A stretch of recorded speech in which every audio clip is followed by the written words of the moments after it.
Hi, everybody. I'm Glenn, Whiskey 4 Yankee Echo Sierra, and this is... Teri, Kilo Oscar 4 Whiskey Foxtrot Papa. I never say my call sign like that. Well, I don't use one of those microphone gadgets, which is obviously what this is. I know. I'm so good at that, I think, because my introduction to ham radio while I was learning CW was POTA on single sideband, so I got very used to saying Single sideband. Oscar 4 Whiskey Foxtrot I don't know what Papa. that is. Anyway. Well, I don't know anymore either, because about all I do is CW But speaking on the air, right? Yeah. This is what we're going to talk about right now is our on-air speed. And the preoccupation with increasing it. In fact, I've gone to a few club meetings, and someone will find, oh, you do CW. What's the first question? How fast do you go? How fast are you? That's always the question. That's like saying, I can speak French, and someone goes, oh, really? How fast can you speak? No one does that. Right. Right? Right. It's how fluent are you, or something like that. But we have this preoccupation with speed to the point where we categorize our learning process into... Not we, but CW in general. Right. Into speed zones. Right. Right? 25 to 30 miles per hour and 35 to 45, whatever. I mean, you've got this beginner, whatever. And I get the idea of beginners begin and things like that, but we don't need to measure ourselves against some sort of a speed. What's the most important function of CW is accuracy. Right. Is to get better at being understood. I would much rather someone on the air being focused on accuracy rather than speed, especially if someone's going faster than they can really send. Right. It's difficult to understand that. And in instant character recognition, the focus is not speed.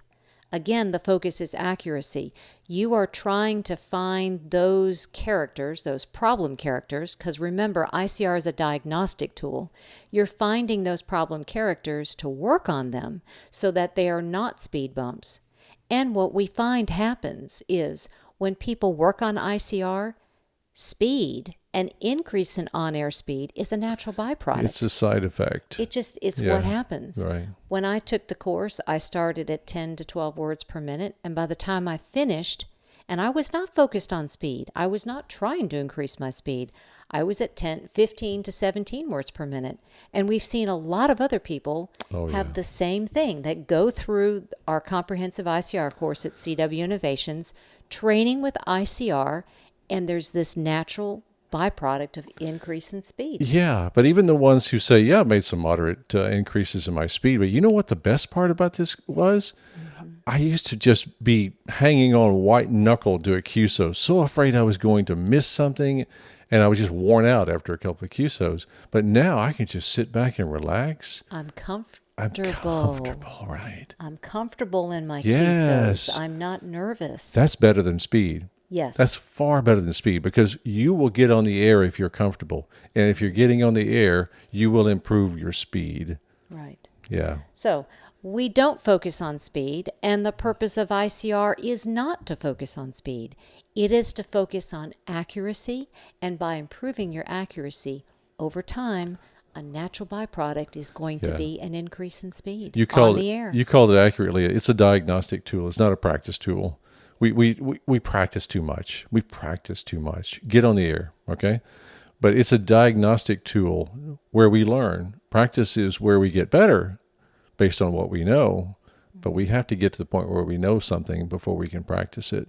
Right. So this is a diagnostic tool, but we need to rid ourselves of the idea of speed. Just have fun, and the speed will happen. It will. Yeah.